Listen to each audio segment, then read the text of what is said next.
Hello, this is Verlene Bennett with Hope for the Journey. You've got mail. I love traveling rural roads. One road I've traveled often is decorated with hundreds of rural route mailboxes on posts by the road. The homeowners live down long drives or a distance down the road and pick up their mail on the highway.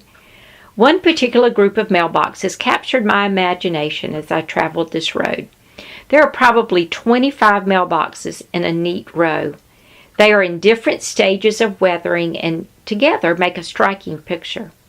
Being a person with imagination, I began to think of the people who would come to the mailbox today to pick up the mail. Would the mail carrier leave a letter from a long-lost friend? An overdue notice on a medical bill? An invitation to a party? A note of apology for a misunderstanding? A get-well card? A sympathy card? A notice of eviction? An unexpected check? A letter notifying of a sweepstakes winning? A letter from an attorney finalizing a divorce? An advertisement for an upcoming sale? A summons for jury duty? The list goes on and on. These mailboxes are a small glimpse of our lives. Each day brings things that are joyful, stressful, disappointing, exciting, and loving. Just as the mail carrier delivers the mail, our Lord brings things into our life that can bring both joy or sorrow.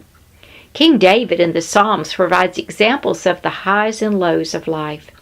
If we could have checked his mailboxes, we would have read of great victories, great defeats, great strength, great weakness, great joy, and great sorrow. The Psalms allow us to have that look into his experience and his reaction to his struggles and his relationship with his Lord.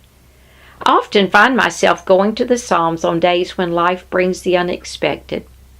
I believe the Psalms provide a glimpse of the way King David responded to the ups and downs in his life. Perhaps we will benefit from a short review. After all, Acts 13:22 tells us that God found David to be a man of his own heart. Psalm 6:3 says, "And my soul is greatly dismayed, but thou, O Lord, how long?" Psalm 10:12 says, "Arise, O Lord, O God, lift up thy hand. Do not forget the afflicted." Psalms 13:6 says, "I will sing to the Lord because he has dealt bountifully with me." Psalm 18:4, "The cords of death encompassed me, and the torrents of ungodliness terrified me."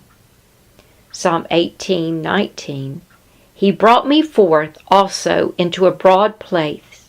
He rescued me because he delighted in me." Psalm 48:1, "Great is the Lord and greatly to be praised."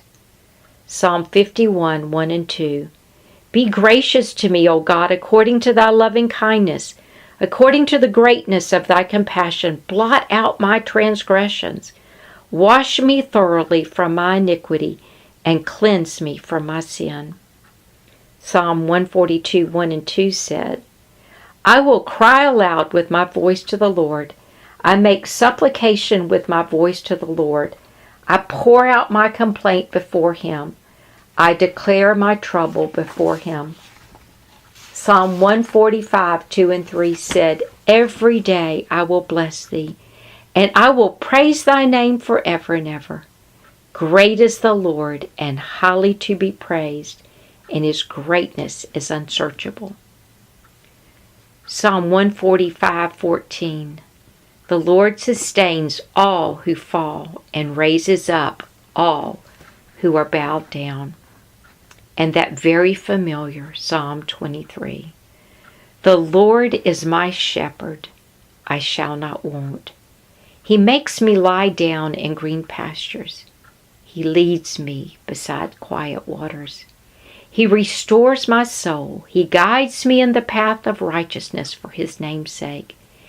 Even though I walk through the valley of the shadow of death, I fear no evil, for thou art with me. Thy rod and thy staff, they comfort me.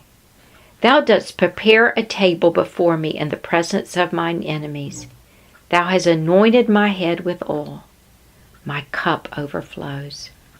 Surely goodness and loving kindness will follow me all the days of my life, and I will dwell in the house of the Lord forever. Have you gotten the mail today? How did you respond to your mail yesterday? Are you still dealing with mail from last week or last year? Are you even afraid to go to the mailbox? Afraid some past sin will be uncovered? Afraid you will not be able to handle one more surprise? Friend, take comfort. The Lord is never surprised by what arrives in your life. I want to leave a final word from the Psalms to leave you as you think about any needs in your life. Seek first the Lord, and He will guide your steps as you face this and every other day in your future. Psalm 18, 1 and 2. I love Thee, O Lord, my strength. The Lord is my rock and my fortress and my deliverer, my God, my rock, in whom I take refuge, my shield and the horn of my salvation, my stronghold.